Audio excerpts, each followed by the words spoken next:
So ayan, good morning mga ka-PJ, no? Kumusta? Ngayong araw ay Miyerkules at ngayong araw din yung aking coding. So alam nyo, plano ko sanang bumiyahe ngayon dahil alam nyo naman, bumibiyahe naman talaga tayo pag araw ng aking coding, no? Pero ngayon ay parang nag-alinlangan ako kasi nga baha sa mga daanan. So ito na, final na yung ating desisyon na hindi na muna bumiyahe ngayong araw. Bukas na lang. Palampasin na lang muna natin to ngayon. So dahil wala tayong biyahe, nakakainip naman, wala tayong gagawin. So magsishare na lang ako sa inyo ng tips para ito sa lahat ng mga drivers, no? Siyempre, di ba? Kapag nagmamaneho tayo, hindi maiwasan na magkaroon ng aksidente, no? Di ba? Kaya ito ay base lamang sa aking experience. Ito yung isishare ko sa inyo, no? Para mapadali na rin yung proseso at hindi kayo mahihirapan, di ba? Kaya ganito ang dapat natin gawin kapag na-involve tayo sa aksidente. Ela pode na 17, pode na 17, ela pode na.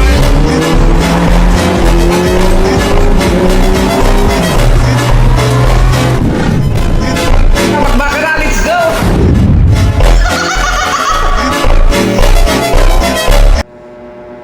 Kapag na-involve ka sa isang aksidente, ano ang unang-una mong gagawin? Siyempre, mas maganda kung kakausapin mo na lang yung kabanggaan mo kung sinong mas may kasalanan. Pwede kayo mag-usap at magkaroon ng compromise para hindi na humaba pa, di ba? Kaysa naman aabot pa kayo sa police report, di ba? Napakahabang proseso noon.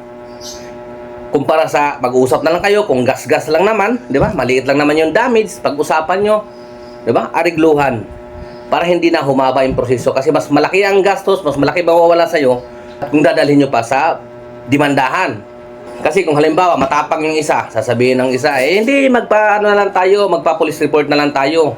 Kasi ipapasok ko sa insurance. Ang hindi nila alam, akala nila, ganun lang kadali magproseso. Unang proseso dyan, no? Kukuha ka ng police report. Punta kayo doon sa traffic bureau, no? Pagdating doon sa traffic bureau, yung mga yung mga alagad diyan sa traffic bureau, ito naman ay base lang sa aking experience, no? Yung mga alagad diyan, mag-umpisa kayo magpagawa ng police report umaga pa lang hanggang hapon. Base yan sa experience ko. Pero hindi lang ako, marami din nagsasabi na ganun talaga ang proseso, no? Umaabot hanggang hapon bago mai-release yung police report. So abala na. Kung ikaw ay namamasada, wala na, sayang na yung oras mo. Wala ka nang kinita, abonado ka pa. Di ba? Pangalawa, pagdating doon, hindi ko naman nila lahat, pero karamihan dyan, pwede kang pagkakitaan.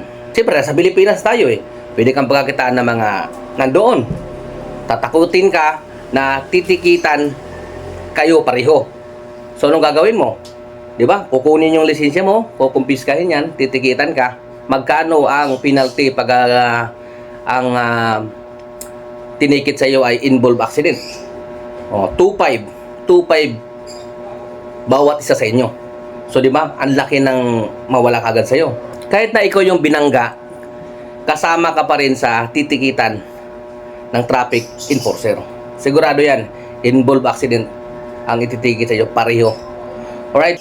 Pero kung doon pala sa lugar na kung saan nangyari, iinayos nyo na, kung gas-gas lang naman, pag-usapan, kunwari, 5,000, 3,000, di ba?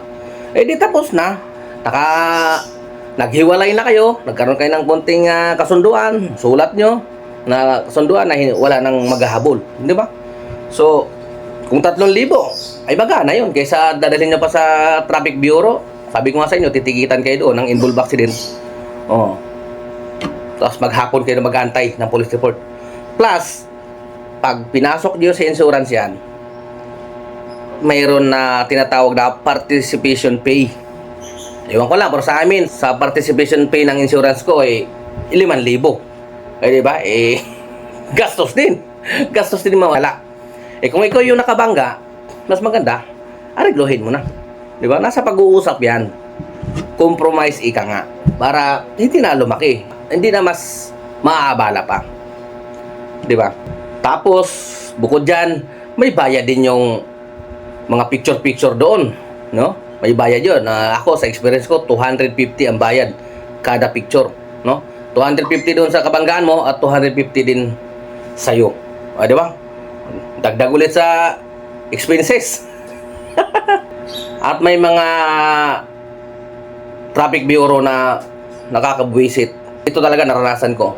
Yung walang mga Xerox, ang layo-layo ng lalakarin mo para lang magpa-Xerox. Yun yung mga ganun yung nakakainin. Di ba? Alam mo yung problemado ka na tapos maghahanap ka pa ng saan ka magpapa-Xerox. Ako na-experience ko talaga yan. Kaya ko ito sinare sa inyo. Yung mga mararanasan nyo kapag yung maliit lang na bagay na involve kayo sa isang aksidente, pinalaki nyo pa. May stress talaga kayo, sigurado. At ito na, yung halimbawa, natapos na, nakakuha ka na ng police report, so ipapasok sa insurance. Nako, kawawa kayo. Bakit? Hindi yan nagagawa ng isang araw, 2 araw, 3 araw.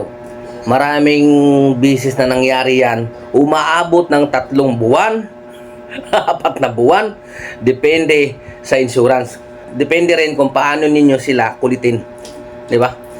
Pero, nako, sabi ko sa inyo, iiyak kayo kung yung sasakyan nyo ay ginagamit nyo nga sa panghanap buhay, pinambibiyahin nyo sa TNBS. Wala na.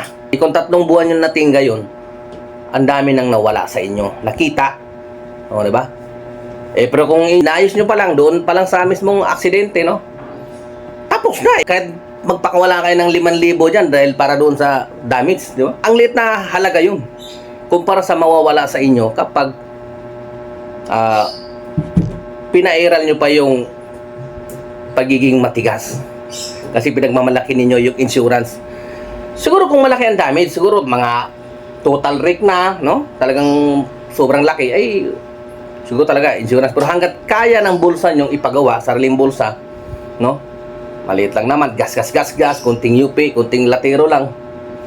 Gawin nyo na. Huwag nyo na palakihin pa. Yun ang may papayo ko sa inyo. Kasi yan ay base sa aking experience. Yun yung katulad ng sinasabi ko sa inyo, yun ay mga minor lang, di ba? Na hindi naman na dapat lumaki pa. Pero kung malala nga, serious na, at may halimbawa, mayroon na mga involved na mga pasahero, talagang siyempre malakihan na yun. So, dyan magagamit natin yung ating mga insurance talaga. Diba? So, yun lang, no. Katulad ng sinasabi ko, ang punto ko lang naman dito is, kung hindi naman ganun kalaki ang damage ng sasakyan nyo, hindi ganun ka-serious, no? Pwede na natin daanin sa magandang usapan na hindi na kailangan palakihin. Paulit-ulit na yun. Pero siyempre, para mas maintindihan ninyo. Alright? So, ito pa yung idadagdag ko. Kapag na-involve tayo sa accident, iwasan natin yung maging mainit yung ulo natin. Kung mainit ang ulo ng ating kabanggaan, kailangan gawin natin lahat ng ating makakaya na kumalma siya. No? So, kung halimbawa, hindi niya alam yung anong gagawin niya, ang alam lang talaga niya, police report o magpapa-insurance, pwede natin sa kanya, i-suggest sa kanya na maliit lang naman, di ba? Ayusin na natin, tapos ikwento mo sa kanya, ito yung mga proseso, ganyan-ganyan, ang daming ganyan. Tapos sa inyong diskarte na yon, di ba? Kasi merong iba dyan, pagkabangga mismo, iinit ka agad ang ulo niyan, magdadadalal lang yan, ganyan. Kailangan lagi ka lang cool, saka i-offer mo sa kanya yung best na hindi na kailangan mabala pa. Kasi lalo kung gas-gas lang naman. Di ba?